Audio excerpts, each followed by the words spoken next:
Bonjour à toutes, bonjour à tous. Bienvenue à la Tribune Connect Live en partenariat avec le Réveil Digital d'Engie. Nous avons le plaisir de vous retrouver en direct ce matin, entre autres sur la tribune.fr, autour du thème Design numérique, la clé du succès. En effet, porté par la révolution numérique, le design est devenu incontournable dans un grand nombre de secteurs d'activité.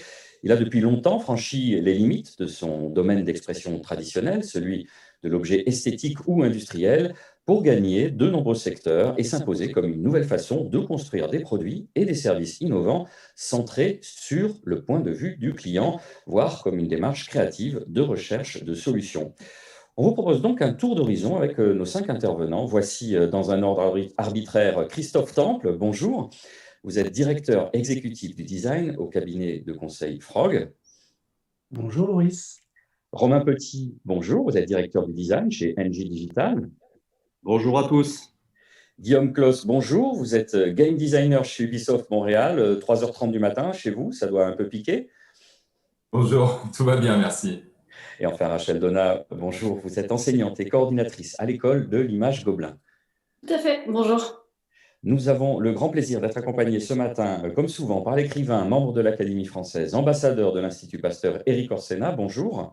Et bonjour. Éric, il est d'usage que vous concluiez nos échanges. Je vous enjoins nonobstant à intervenir quand vous le souhaiterez pour nous faire bénéficier de votre point de vue, voire de mettre ça et là quelques grains de sel. Je vous rappelle enfin, à vous qui nous regardez, qu'à tout moment, vous pouvez poser des questions à nos invités par le biais des commentaires. N'hésitez pas, profitez de la présence de nos experts. Alors, dans un premier temps, et très classiquement, on ne va pas réinventer la roue. Je vais demander à chacun de vous présenter, de présenter votre activité selon la formule consacrée.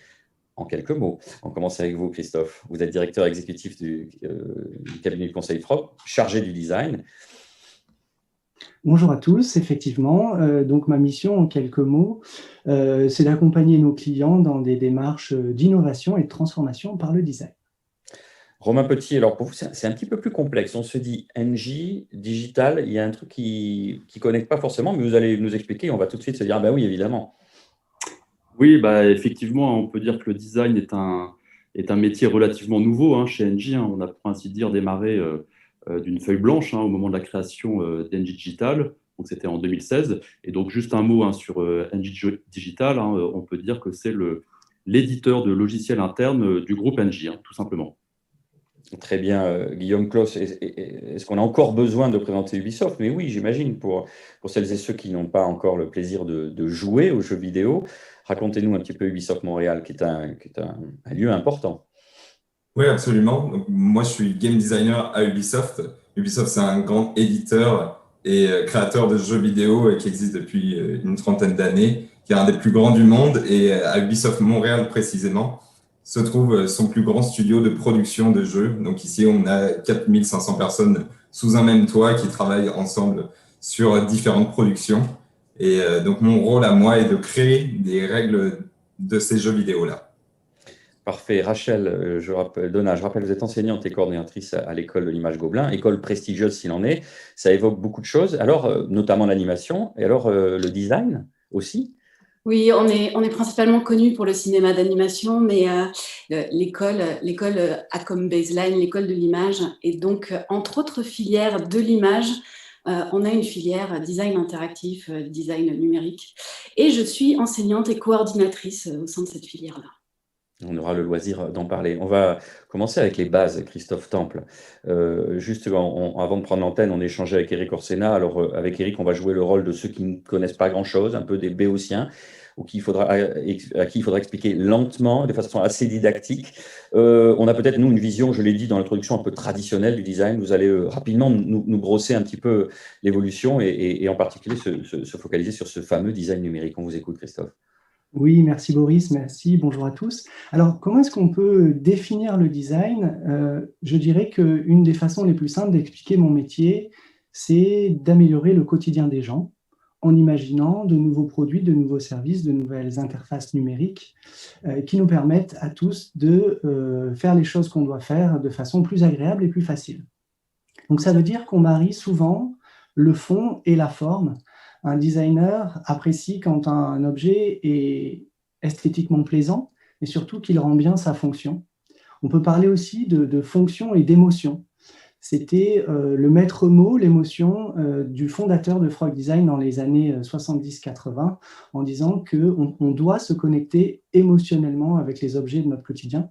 Et c'est vrai aussi avec le numérique. On sait que notre smartphone aujourd'hui est devenu quasiment une extension, une prothèse, une extension de nous-mêmes. Et donc, c'est créer aussi l'émotion. Et une définition qui plaira certainement à Eric, on peut aussi parler de dessin à dessin, dessin IN, à dessin EIN. Voilà. Donc, une définition du design relativement simple, je l'espère, Boris.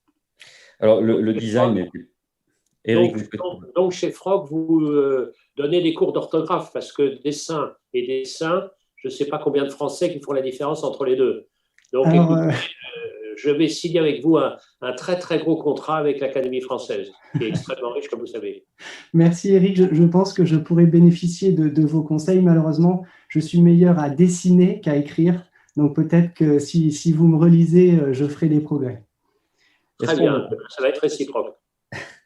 Le design, on pouvait avoir une image un peu traditionnelle. Quand vous rajoutez cette notion qui est importante, celle d'émotion, il y a l'émergence de nouvelles formes de design de ces 20 dernières années. Oui, alors effectivement, le design a beaucoup évolué. Déjà, effectivement, il a commencé par le produit, mais ensuite on s'est étendu au numérique. Donc, quand on dit le design numérique, voilà, avec Guillaume, on en parlera, c'est la conception de jeux vidéo aussi, mais aussi c'est travailler sur toutes les applications qui sont sur votre smartphone et tous les logiciels et les applications professionnelles qu'on utilise dans nos vies de tous les jours au bureau. Donc voilà, ça c'est un des champs d'investigation du design. Et puis, on va dire que le design a fait un peu sa révolution dans les années 2000 avec un courant de pensée qui s'appelle le design thinking, qu'on peut traduire en français comme étant les outils et méthodes du designer pour relever un challenge d'innovation. Et dans les années 2000, ce courant a voulu expliquer ce que c'était que le design à des dirigeants, à des patrons d'entreprise, afin de démontrer que le design pouvait être utilisé comme un outil de différenciation stratégique, comme Romain le fait chez NJ Digital, et donc de remonter la chaîne de valeur et de proposer le design comme une façon de se différencier de la concurrence.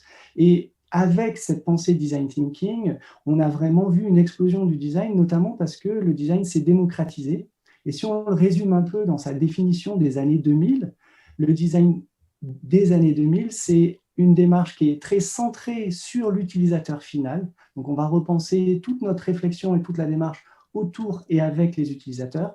C'est une démarche qui engage une équipe pluridisciplinaire, pas uniquement le designer tout seul. Le designer va s'entourer d'ingénieurs, de marketeurs, de développeurs, afin de réfléchir ensemble les solutions de demain.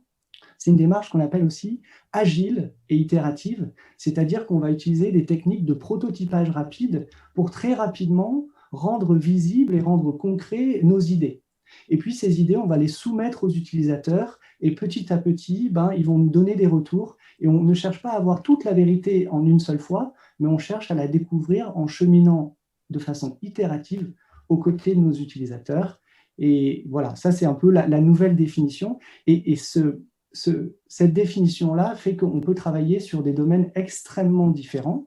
Par exemple, aujourd'hui, on parle de design numérique, donc on peut comprendre qu'on fait des interfaces sur des écrans, mais aujourd'hui, le design numérique, c'est aussi, et demain peut-être encore plus, le design des interfaces sans écran. Quand vous conversez avec un assistant vocal, il n'y a plus d'écran. Et donc, notre métier doit se repenser. Comment est-ce qu'avant, on travaillait sur des pixels et maintenant, on va travailler sur des décibels. D'accord ? Ce n'est pas tout à fait le même substrat. Il faut repenser les règles de bonne conception. Et donc, on a une entité chez nous qui s'appelle Frog Lab, qui sont des chercheurs, des docteurs en design et dans d'autres sciences, qui nous aident à redéfinir qu'est-ce que c'est que la bonne ergonomie d'une interface vocale. Voilà, c'est un des exemples des champs d'investigation, on va dire, nouveaux du design. Et on y reviendra pour se projeter avec vous dans le futur encore plus. Alors, Romain Petit, au-delà de la blague par rapport au fait que le design et l'industrie, on ne voit pas forcément. Là, on commence à comprendre pourquoi. Vous allez nous dire dans les détails. Vous avez eu du mal à convaincre finalement de créer une entité spécifiquement dédiée au design, ou alors c'est du fait de l'évolution de ces 20 dernières années, ça a paru complètement normal? Non, pas vraiment, puisque finalement, l'émergence du design chez NJ finalement a coïncidé avec la création d'NJ Digital. que j'évoquais. Et donc, on s'est inscrit naturellement dans la construction donc, de cette nouvelle entité NG Digital. Et peut-être juste en un mot hein, pour résumer ce qu'on fait. Hein, notre mission, au fond, chez NG Digital, c'est de développer et déployer donc, des logiciels pour accompagner la transition énergétique des différents clients du groupe. Donc là, on parle des villes, on parle des collectivités, on parle des entreprises, hein, mais ça concerne aussi beaucoup hein, l'optimisation de nos actifs industriels. Donc là, on parle de nos centrales thermiques, on parle de nos parcs de production d'énergie renouvelable, et puis également, on parle de nos infrastructures, hein, donc par exemple des réseaux de chaud et de froid que nous gérons. Donc, pour en revenir au design, qui dit clients multiples, dit expérience multiple, et donc utilisateurs finaux multiples. Et donc, l'utilisateur final hein, chez NJ, c'est qui? C'est par exemple, c'est un client B2C qui nous confie la maintenance de sa chaudière connectée. Ça peut être un opérateur, un technicien sur site qui effectue des relevés. Ça peut être aussi côté ville, ça peut être aussi les employés municipaux. Et puis, ça peut être aussi, par exemple, des étudiants d'un campus. Donc, vous voyez, hein, c'est l'utilisateur final chez nous, ça peut être extrêmement varié. Et si je devais résumer le design en une phrase, au fond, pour nous, le design, c'est quelque part, c'est travailler main dans la main avec l'utilisateur final et c'est être en lien permanent avec ses besoins, ses attentes, et puis finalement se mettre un peu dans ses chaussures, hein, c'est-à-dire remettre à plat l'ensemble de ce qu'il vit au quotidien, hein, c'est-à-dire pas uniquement son expérience quand il se connecte à nos services, mais également ce qui se passe avant, pendant et après. Donc, c'est ce qu'on appelle en anglais, alors je sais que Eric n'aime pas trop les anglicismes, mais c'est ce qu'on appelle en anglais la user centricity ou encore la client centricity. Et nous sommes vraiment convaincus hein, chez NJ que une meilleure proximité avec nos utilisateurs, couplée aussi avec une valorisation des données hein, dont on dispose, c'est vraiment un levier stratégique de notre transformation et puis de notre réussite. Mais eu égard au fait que vous avez une pluralité d'utilisateurs au final, comment vous faites pour adresser ces spécificités de design centré sur chaque utilisateur? Ça demande beaucoup de ressources, ça demande d'avoir une analyse fine de leurs besoins. Alors oui, hein, tout à fait. Hein, bon, déjà, Christophe hein, l'a rappelé, le design, c'est avant tout une démarche qui est foncièrement qualitative. Mais néanmoins, c'est une démarche qui reste très méthodique et voire même scientifique. Hein. J'ai dans l'équipe design d'Engie Digital, j'ai un certain nombre de designers qui sont à la base des ingénieurs. Hein. Donc, c'est-à-dire qu'on suit une méthodologie qui est très éprouvée, donc qui est basée sur le design thinking, comme le rappelait Christophe, et qui consiste hein, dans les grandes lignes, d'abord à enclencher une phase de recherche utilisateur hein, pour bien qualifier la problématique à résoudre, d'enchaîner ensuite sur une phase d'idéation pour faire émerger la bonne solution, et puis enfin une phase de prototypage pour finalement tester très rapidement les hypothèses avec l'utilisateur final. Et donc, il faut voir cette méthode un peu comme disons un process itératif. Hein. C'est une boucle en continu, c'est-à-dire qu'après le développement d'une première version de la solution, l'idée est de revenir constamment vers l'utilisateur avec des nouvelles phases de design pour faire évoluer le produit et puis tester des nouvelles fonctionnalités, etc. Et donc, on fait appel… Non, allez-y, je vous en prie. Non, donc en termes de ressources, hein, on fait appel à des designers, donc ce qu'on appelle des designers UX ou UI hein, principalement. Donc UX, ça veut dire User Experience, donc c'est le designer qui va être confronté à l'utilisateur final, qui va travailler avec l'utilisateur final et qui va faire ce travail vraiment de remise à plat de l'expérience. Et puis le designer UI, donc pour User Interface, donc c'est celui qui va finalement donner corps aux solutions, au concept, à travers des interfaces, des écrans, mais également, pourquoi pas, des interactions vocales, comme l'expliquait Christophe. Donc, c'est vraiment lui qui va donner un maximum d'impact à nos idées et à nos solutions. Et puis, on peut également intégrer d'autres compétences dans le design, donc par exemple des ergonomes, des business designers également. Donc, c'est des designers qui vont appliquer la méthode pour remettre à plat le business model de la solution. Et puis, enfin, on peut aller jusqu'à des compétences donc on appelle des développeurs front. Donc, c'est eux qui vont concrètement développer les interfaces qu'on a designées, c'est-à-dire concrètement les coder. Alors, on va revenir dans quelques instants sur une de vos réalisations. Eric Orsena, vous souhaitiez intervenir? Oui, parce que je commence à comprendre de mieux en mieux et à quel point c'est intéressant. Parce que c'est un complet changement d'attitude. C'est-à-dire qu'au fond, il y a une certaine, enfin, une vraie humilité, c'est-à-dire on propose et puis c'est pas bon, on recommence.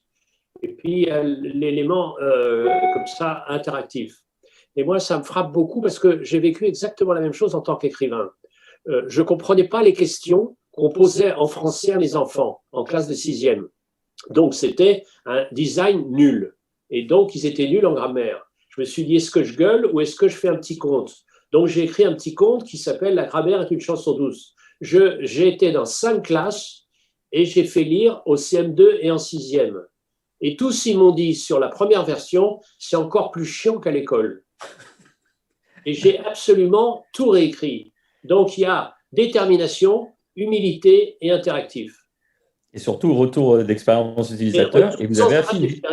Et puis on en finit avec cette morgue assez insupportable de beaucoup d'ingénieurs en disant « c'est bon pour vous ». Et moi, une des raisons pour lesquelles j'ai fait faillite en lançant mon premier livre électronique, c'est que les ingénieurs nous disaient « c'est bon pour vous ». Je lui dis « mais moi, je suis lecteur plus que toi ».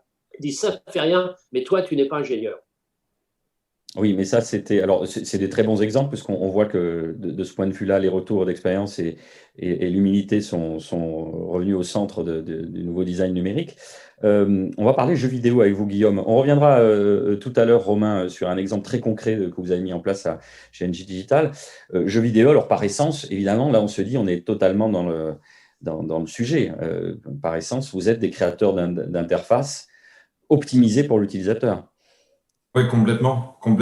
Pour reprendre la notion que Romain a amenée, la notion d'utilisateur final, en fait, nous, dans le jeu vidéo, on travaille vraiment sur un outil aussi, qui est un outil, mais de divertissement en soi. Donc, ce qui différencie le jeu vidéo des autres médias, c'est cette interactivité qu'on a et qui est essentielle à l'expérience. Donc, le jeu en soi, il a besoin d'être fonctionnel dans les mains des joueurs. Donc, on travaille des façons tout à fait similaires à ce que vous avez évoqué juste avant. Donc, c'est vraiment cette dimension d'outil qui met le design au cœur de la création d'un jeu. Pour créer un jeu, on a à peu près, pour simplifier, on a 4 pôles importants à l'élaboration. On a un pôle artistique, donc qui va travailler sur ce qu'on va voir, ce qu'on va entendre pendant l'expérience. Un pôle plus technologique qui va travailler sur les moyens techniques, sur les innovations, les outils, même logiciels, qui permettent l'élaboration du jeu et son fonctionnement. Un pôle plus narratif qui travaillera sur l'histoire et les thèmes. Et on a un 4e pôle qui est le pôle interactif qui travaille sur la logique de jeu, les échanges entre le joueur et la machine et le jeu. Travailler en fait sur ce qu'on appelle les mécaniques du jeu. Et donc la discipline du game design, donc qui est le design mais appliqué à la création d'un jeu vidéo, fait partie de ce dernier pôle interactif. Donc, faisant partie des pôles principaux de création d'un jeu vidéo, le design occupe une place très importante dans la création des jeux. Cher Guillaume, petite question. Est-ce que la vie est un grand jeu? Absolument. Tous les jours, nous jouons et nous remettons tout ce que nous avons gagné en jeu, absolument. Et il y a beaucoup de choses à gagner dans cette vie-là, justement. Le gros avantage des jeux vidéo, c'est qu'il y a plusieurs vies, en général, quand vous avez un personnage. Je comprends pourquoi vous n'avez pas besoin ni de café ni de cocaïne. N'est-ce pas? En plus, le retour de l'utilisateur est assez direct avec un jeu vidéo où il y a un grand risque. Vous ne pouvez pas faire des allers-retours. Vous ne pouvez pas utiliser un panel qui testerait en disant « tiens, il y a peut-être ça qui marche ou qui ne marche pas ». Si vous vous plantez, on parle en plus pour les jeux vidéo de ce qu'on appelle les jeux AAA, c'est-à-dire que des productions qui s'apparentent à des grandes productions cinématographiques avec beaucoup d'enjeux financiers notamment. Et donc, le design est fondamental pour ne pas faire un flop. Mais d'une manière générale, on fait en sorte que quasi tous nos contenus soient testés avant leur sortie. Donc, bien sûr, on fait en fait venir des joueurs, on utilise des panels de joueurs pour valider nos créations avant de les sortir. Donc, c'est là qu'on révèle bon nombre des faiblesses à l'intérieur de l'expérience et des faiblesses qu'on corrige avant la sortie du jeu. Donc, c'est ce qu'on appelle en fait des playtests, on fait venir donc des joueurs pour jouer à nos productions à n'importe quel stade de la production. Ça peut être des petits prototypes qu'on va essayer de mettre dans leurs mains pour évaluer s'il y a un potentiel dans l'expérience cœur du jeu, ou bien d'autres questions qui sont peut-être un peu plus poussées, qui vont arriver plus loin en production, une fois qu'on aura vraiment un écran défini. Donc, ça va être évaluer, est-ce que les icônes sont lisibles, est-ce que les différents éléments d'usabilité sont compréhensibles par le joueur, est-ce que c'est agréable de jouer. Donc, toutes ces questions-là vont être répondues lors des playtests. Rachel, vous souhaitez intervenir? Moi, je crois que c'est Christophe qui voulait intervenir. Ah, pardon, j'ai confondu l'icône. Oui, je voulais dire, Guillaume parlait de mécanique du jeu et parlait d'utilisabilité des interfaces. Je pense que c'est très important de comprendre, et parler aussi de logique et de projeter une logique. En fait, fondamentalement, quand on conçoit des interfaces numériques, on écrit un dialogue scripté entre l'homme et la machine, ce qu'on appelle le dialogue homme-machine. Et c'est très important, effectivement, d'établir des règles de logique qui font qu'en tant qu'utilisateur, en tant qu'être humain, on peut projeter et anticiper le comportement de l'interface. Si l'interface se comporte tel qu'on l'a projeté, du coup, on estime qu'il y a une logique, il y a un dialogue, et donc on estime que l'expérience, puisqu'on est des créateurs d'expérience, est réussie. À l'inverse, si l'interface se met à réagir de façon erratique et qu'on n'arrive pas à projeter une logique pour comprendre et anticiper son comportement, là, le dialogue est rompu. C'est pour ça qu'on parle d'ergonomie logicielle et d'utilisabilité des interfaces, qui est un terme traduit de l'anglais, mais qu'on a traduit en français. Et c'est vraiment la réussite de ce dialogue entre l'homme et la machine qui fait que l'expérience qu'on va proposer sera, dans le cadre de Guillaume, un divertissement réussi. Alors, pour réaliser toutes ces expériences et pour les mener à bien, il faut des ressources, il faut des gens qui soient formés. Et ça tombe bien, avec vous, Rachel Donat. Je rappelle que vous êtes enseignante et coordonnatrice à l'école de l'image Gobelin. On a parlé tout à l'heure d'équipes pluridisciplinaires. Donc, il y a un champ nouveau qui s'est mis en place ces 20 dernières années, qui est assez excitant et qui demande des profils variés et compétents. Oui, c'est-à-dire que pour travailler dans ces équipes pluridisciplinaires, il faut des personnes qui soient un peu plus que juste sensibles au domaine dont viennent les autres. Il faut des personnes qui aient l'habitude et vraiment qui aient intégré ça dans leur pratique, de travailler avec le business, avec l'ergonomie, avec les ingénieurs, etc. Donc voilà, on forme des designers et des coordinateurs de projets dans la classe dont je m'occupe essentiellement, des designers et des coordinateurs de projets qui, pendant toute leur année scolaire, vont travailler ensemble, travailler en équipe et vraiment apprendre les composantes principales de leur boulot, de leur métier, en travaillant ensemble avec des personnes qui viennent d'autres disciplines, d'autres horizons. Un aspect qui semble important finalement de ce que vous nous dites, c'est à compétences égales, techniques égales, vous mettez en place un savoir-être. Tout à fait. C'est un savoir-être, c'est vraiment des réflexes qu'ils acquièrent, des réflexes et aussi une oreille pour le langage des autres. C'est-à-dire chaque métier, chaque silo dans une entreprise a son langage qui est propre et ses préoccupations qui lui sont propres. Et en fait, ils apprennent à s'écouter aussi et à parler aussi le langage des autres et à donner les arguments auxquels les autres profils vont être sensibles. C'est vrai parce qu'on avait tendance à dire sur le design à l'ancienne que c'était les ingénieurs et qui avaient une vision très indus et aucune vision sur l'interface, et les autres qui étaient perçus comme des artistes un peu plus créateurs et un peu moins dans les clous, et que les deux ne savaient pas se parler. Et ensuite, Eric, vous réagirez. Rachel, par rapport à ce que je viens de dire.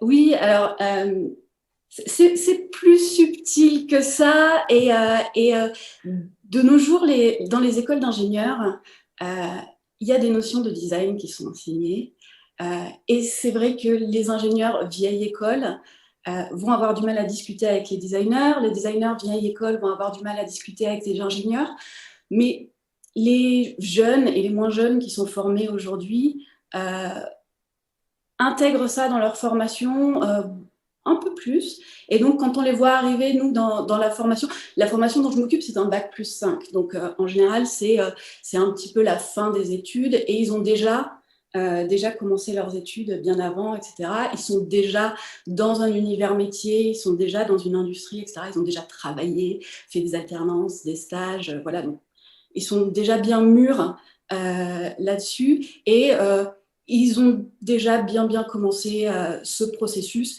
et nous, on vient juste couronner ce processus en les faisant travailler vraiment volontairement ensemble toute la vie. Éric puis Christophe.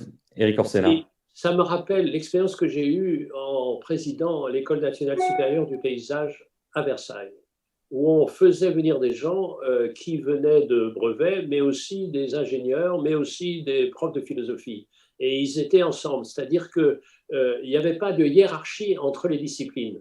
Et personne n'avait le droit de dire « moi, je sais plus que toi ». Non, qu'est-ce que c'est qu'un jardin? C'est ça. Et au fond, comme on est en train de travailler sur l'interface entre l'homme et la machine, là, c'était l'interface entre l'homme et la nature. Et donc, on sait bien, quand on essaye d'avoir une culture générale, on se fait traiter de touche à tout avec un dédain insupportable, mais c'est la vie qui touche à tout. C'est ça. Et quand on donne des leçons à la vie, ben, on s'attaque à la plus vieille des startups qui dure depuis 4,5 milliards d'années. Donc, c'est des conneries. Rachel. Oui, tout à fait. On est exactement dans cet ordre d'idées-là, dans la façon dont on conçoit la formation et dans la classe dont je m'occupe. On a des personnes qui viennent du journalisme, donc si ça vous intéresse, voilà. On a des personnes qui viennent de la communication, des personnes qui viennent d'écoles de commerce. On a des personnes qui viennent des sciences humaines, des sciences sociales. On a des personnes de tous horizons, même si ce sont essentiellement des personnes qui ont une formation en design au départ. Et quand on les voit travailler en équipe, effectivement, toute leur voix et tout leur point de vue s'expriment dans les projets en équipe. Et à chaque fois, ils apportent quelque chose qui est vraiment pertinent. Donc, on veut continuer à faire ça. Je vous vois acquiescer, Christophe Temple. Oui, c'était pour rebondir sur ce que disaient Éric et Rachel. Effectivement, le cœur de notre métier, la mécanique, ça s'appelle la co-création. Et donc, la co-création, ça nécessite d'être ensemble et d'être sur un pied d'égalité, comme le disait Éric. Et puis, on a parlé de ce dialogue entre la technique, donc l'ingénieur, et le designer. Aujourd'hui, le dialogue, il inclut aussi d'autres dimensions. Rachel en a parlé aussi, et Romain aussi. Cette dimension de business design, on enseigne aussi le design thinking pour sensibiliser les élèves d'écoles de commerce à ce que c'est que le design, effectivement. Et comme le disait Rachel, on forme aussi des chefs d'orchestre, des gens qui viennent créer cette culture plutôt horizontale, cette culture projet dont parlait Guillaume, tous autour d'un même projet de conception pour un jeu ou pour une interface chez Romain ou pour d'autres produits et services. Donc c'est vrai qu'on intègre ces trois dimensions plus la dimension humaine. Donc on va avoir des gens qui sont spécialistes de l'humain, on va avoir des gens qui sont spécialistes de la technique, des gens qui sont spécialistes du design et de la créativité, et des gens qui sont spécialistes effectivement du business. Et on essaie vraiment de mettre ensemble toutes ces personnes-là afin de proposer des transformations et des innovations qui sont significatives. Parce que si vous travaillez uniquement pour l'humain, mais vous ne prenez pas en compte la dimension technique ou la dimension économique de votre solution, il y a des chances que votre solution n'aille pas jusqu'au bout. Et le but, si on veut améliorer le quotidien des gens, comme je le disais en introduction, c'est bien que nos idées se retrouvent face à leurs utilisateurs. Donc, on se doit de fédérer pour que nos innovations cheminent jusqu'au marché. Éric Orsena. Quand on voit l'origine des Gobelins, c'est vraiment ça. C'est-à-dire, au milieu du XVIIe siècle, la volonté de Colbert, c'était de réunir des ateliers et qui s'occupaient de quoi? D'exactement ce que vous faites, c'est-à-dire de créer des tapisseries, c'est-à-dire de faire du lien. c'est-à-dire du textile entre les différentes activités. Moi, c'est ça qui me frappe. Il se trouve que je suis votre voisin, puisque je suis à la butte aux Cailles, je passe sans arrêt devant les Gobelins. Et donc, en plus, il y a l'école Étienne qui est pas loin. Donc, on est au cœur de ces questions-là. Et je me sens vraiment dans une sorte de continuité depuis cette ambition industrielle du milieu de Colbert, du milieu du XVIIe siècle. Colbert qui était l'ancêtre de Montebourg, comme vous savez. Alors, quand ces équipes pluridisciplinaires travaillent main dans la main pour le bien commun, elles arrivent à mettre en place des interfaces et des projets ambitieux, à l'instar, Romain Petit, de la plateforme que vous avez mis en place qui s'appelle Livin chez Engie. Vous pouvez nous la décrire en quelques mots? Oui, bon, bah, alors, on ne fait pas des tapisseries, effectivement, nous, chez Engie Digital, mais on travaille beaucoup donc, sur les sujets, effectivement, de la Smart City. Donc, cette plateforme digitale donc, on a baptisé Livin, hein, c'est en gros une solution d'hypervision urbaine. Hein. Donc, c'est-à-dire que ça permet de gérer en temps réel les équipements de la ville. Donc là, on parle d'éclairage public, on parle de caméras de surveillance, on parle du trafic, on parle de la qualité de l'air, etc.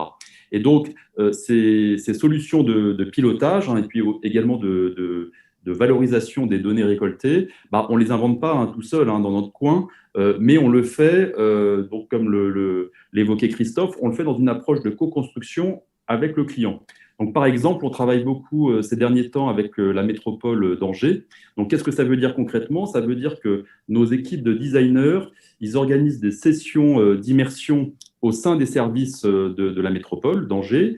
Ils échangent avec les directions, avec les différents services municipaux pour bien comprendre les attentes. Ils font des ateliers avec les différents, avec les futurs utilisateurs pour faire émerger les bonnes solutions qui vont répondre aux besoins réels, c'est-à-dire vraiment aux besoins du terrain. Donc, par exemple, c'est comment améliorer la coordination de la police municipale avec les différents services de la ville pendant des événements, par exemple, ou encore des manifestations. Ou alors, c'est comment mettre en sécurité des installations sensibles de la ville, donc en temps réel, par exemple, lors d'une alerte météo. Donc, c'est vraiment des choses très concrètes.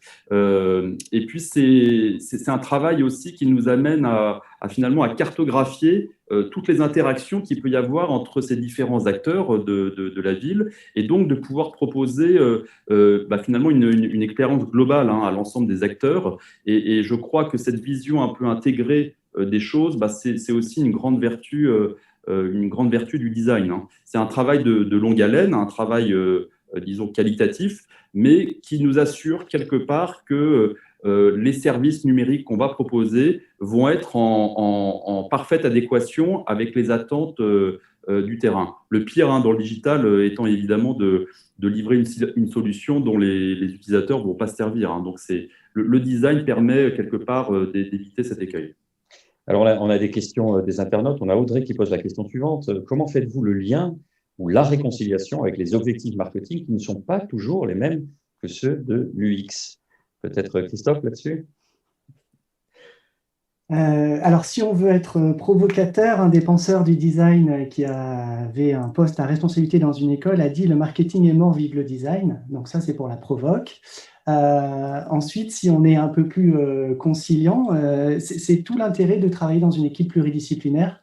On va dire que le marketing apporte une connaissance du marché et le design vient la compléter avec une connaissance de l'humain.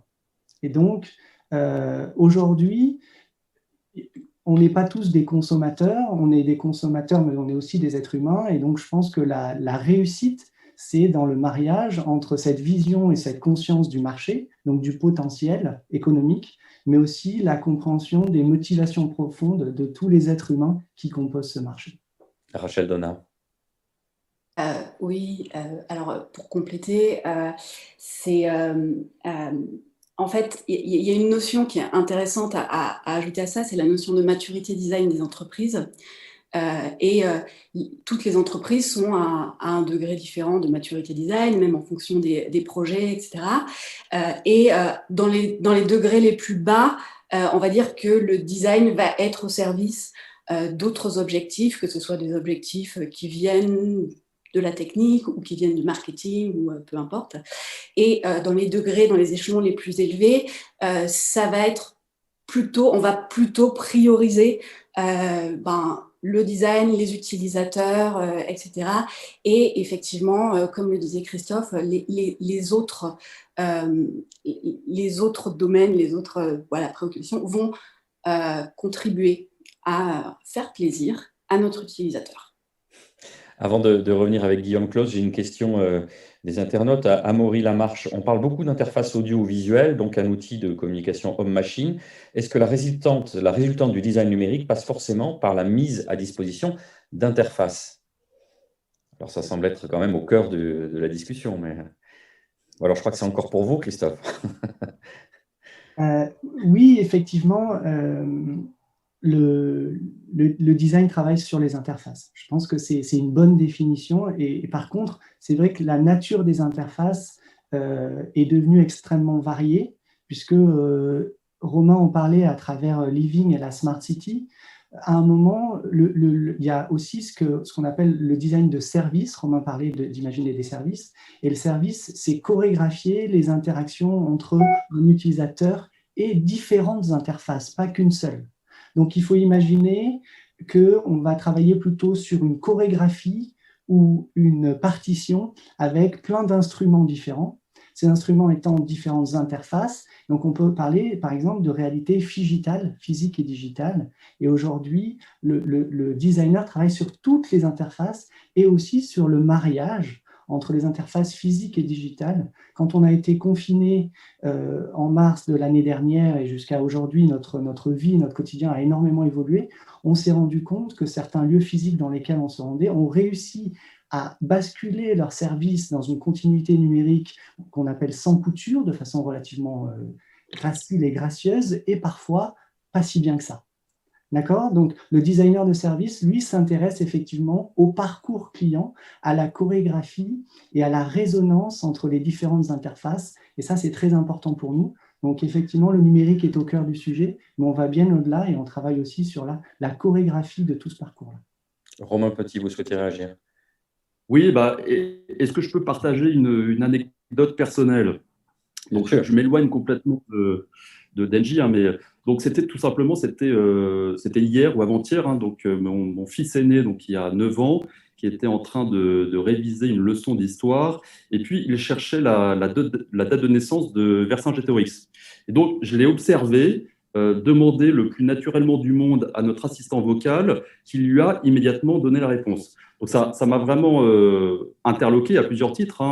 Bon, déjà, j'ai dû encaisser le fait qu'il ne comptait pas trop sur moi pour ce genre de questions, mais au fond, ça m'a aussi interrogé sur quelle était la source de cette réponse et la question de sa fiabilité. Bon, en l'occurrence, c'était Wikipédia, donc plutôt sûr, mais disons que ça m'a amené, en tant que responsable du design chez Engie, ça m'a amené à la réflexion que dans une expérience qu'on dit aujourd'hui omnicanale, qui est de plus en plus dématérialisée, donc là je fais référence aux interactions vocales, la vraie question au fond pour moi c'est qui est le tiers de confiance, c'est-à-dire qui remonte naturellement en tête de liste. Et si on transpose ça à la question de la transition énergétique, aux économies d'énergie, ou au pilotage de la maison connectée, le vrai défi pour nous, c'est qu'Engie se positionne naturellement aujourd'hui et demain comme ce tiers de confiance. Alors, Romain, la vraie solution, vous ne la connaissez pas, mais c'est tout simplement de jouer à Assassin's Creed, qui respecte énormément l'histoire, un jeu de Ubisoft. Je vous tends la perche, Guillaume. Je plaisante, bien sûr. Je voulais vous poser une question sur les évolutions du design du jeu, parce que c'est un domaine qui va tellement vite et qui est tellement concurrentiel qu'il faut se réinventer constamment pour rapporter l'expérience ultime aux joueurs. Comment on fait pour se maintenir au top ? Oui, exactement. Donc, vous l'avez dit, une concurrence assez grande. Aujourd'hui, on sait que l'industrie du jeu vidéo, elle est énorme et elle est en constante évolution. On parle de plus de 9% de croissance sur l'année 2020. On parle de plus de 159 milliards de dollars générés sur l'année précédente aussi. Donc, évidemment, il y a beaucoup de gens beaucoup de compagnies qui sont intéressées par ces marchés-là. Donc, vraiment cette concurrence entre les compagnies, l'augmentation de la taille et de la qualité des jeux résulte en fait en une augmentation assez constante des budgets de production des jeux. Donc, c'est ce qui nous amène à des besoins de spécialisation. Donc, par exemple, on les a évoqués. Donc, ça peut être des game designers, des designers UX. On a aussi à Ubisoft ce qu'on appelle des level designers, qui sont des designers en charge de la mise en pratique en fait des interactions qui ont été créées par le game designer. Donc, eux mettent en scène l'action dans l'espace du jeu. Donc, par exemple, ils vont décider du déroulement d'une mission, du placement des ennemis, de la difficulté des combats.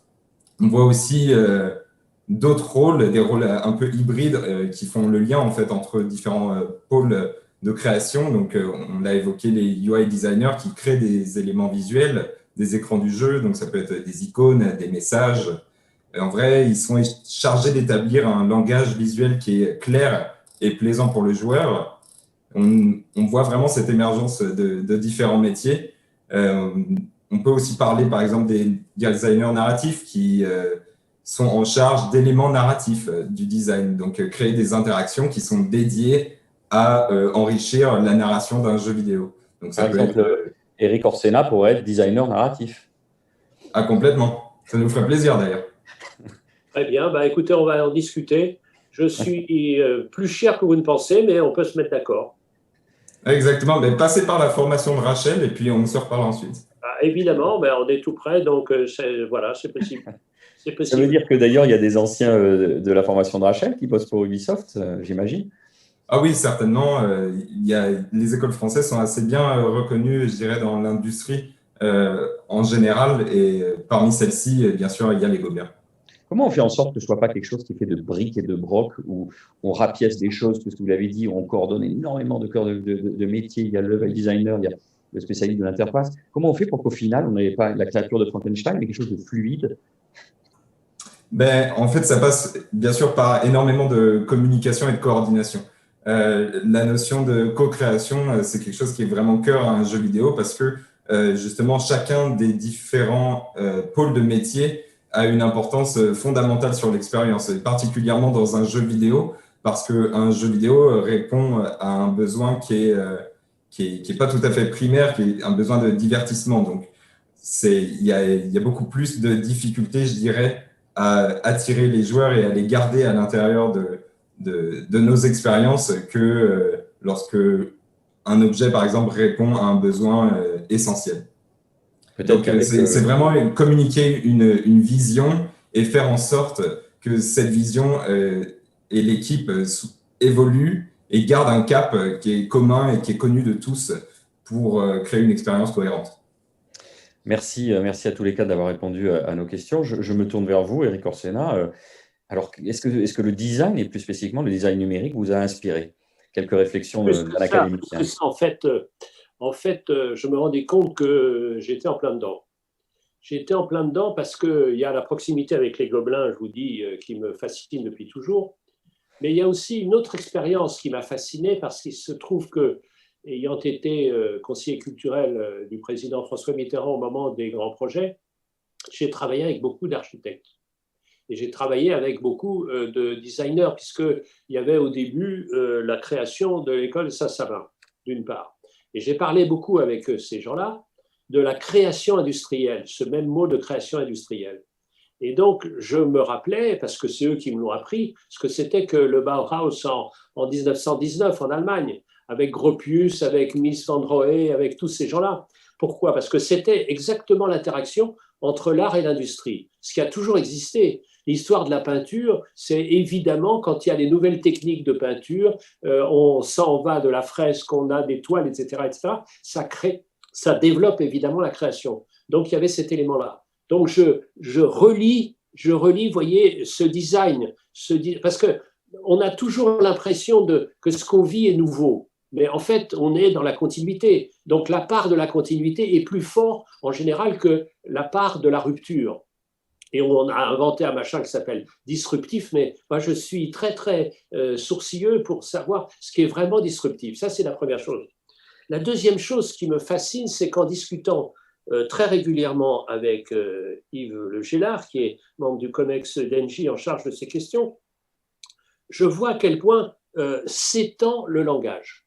C'est-à-dire que c'est le langage avec les machines, les êtres humains avec les machines, mais c'est les machines entre elles et c'est les objets entre elles. Donc les interfaces d'une chose qui parle avec une chose. Donc c'est une sorte d'explosion du langage. Donc ces questions-là me fascinent complètement, évidemment, puisque mon métier c'est le langage, mon métier c'est les histoires, comment est-ce qu'on connecte ces questions-là.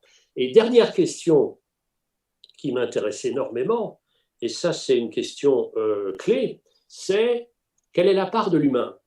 Moi, je suis, comme vous le devinez, comme vous le sentez, je suis en rien contre la modernité. Mais est-ce que la modernité, c'est pour accroître la part de l'humain, c'est-à-dire de garder de l'humain tout ce qui est la spécificité de l'humain, ou est-ce que c'est chasser l'humain de toutes nos activités? Et quand vous voyez, par exemple, des plateformes pour la lecture, je vois bien Amazon qui a mis au cœur le client dans le processus. Mais quel client? Qu'est-ce qu'une vraie librairie? C'est un endroit où on entre avec une idée de livre et vous en sortez avec un autre livre, parce que vous avez une connexion avec un être humain qui vous a proposé quelque chose. Donc la vraie question, c'est ça. Est-ce qu'on va agrandir l'humain en le libérant de ce qui n'est pas l'humain, ou est-ce que pour ça, on va diminuer la part de l'humain en nous? Parce que le design n'est qu'un moyen, ce n'est pas un but.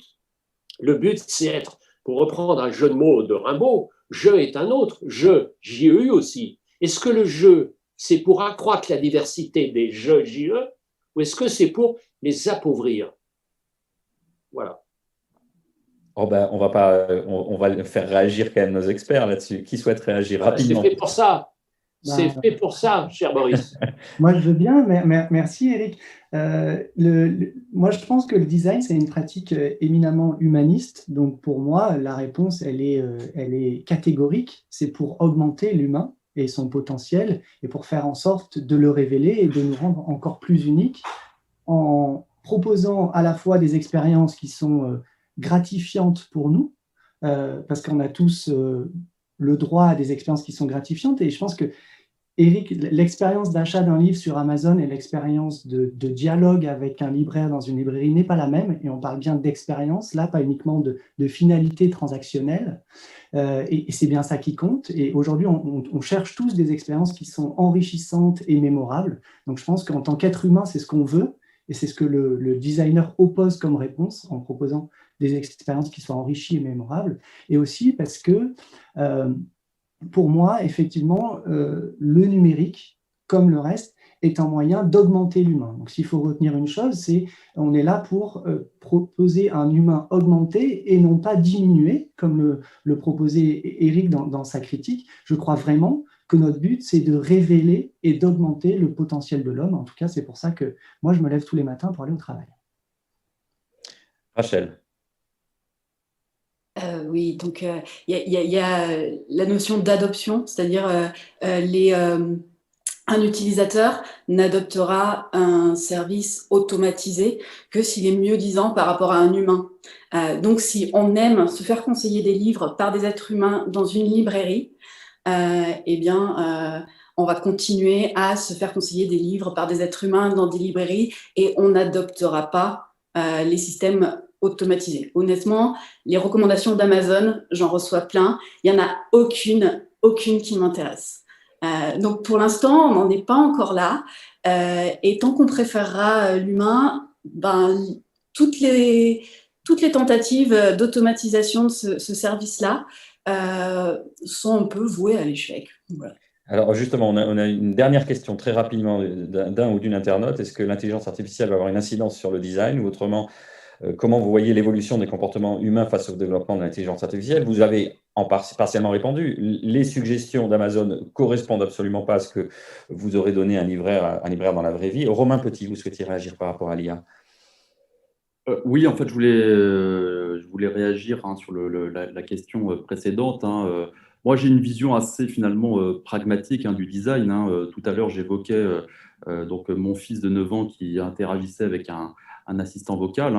Et donc, je n'oublie pas quelque part que la génération de mes enfants, ce sont aussi quelque part nos clients de demain. Donc, on parle quand même d'une génération qui, dès le plus jeune âge, est déjà habitué à une expérience simple, une expérience fluide, une expérience aussi qui est cohérente, hein, quel que soit le support ou le point de contact. Le point de contact. Donc, autant vous dire, hein, que ce n'est pas du luxe que de travailler quotidiennement sur ces sujets, et puis également d'en faire une vraie culture d'entreprise, hein, car au fond, on n'a pas le choix, hein. Si on ne s'inscrit pas dans ces standards dès maintenant, on peut se faire balayer demain d'un revers de main par des nouveaux entrants. Donc, je pense que c'est vraiment aussi capital d'avoir cette vision assez pragmatique des choses, et qu'on le veuille ou non. Merci à tous d'avoir accepté notre invitation. Merci à vous de nous avoir suivis. On vous retrouvera avec plaisir pour d'autres échanges. Et d'ici là, portez-vous bien. À bientôt. Merci. À bientôt, merci. À bientôt.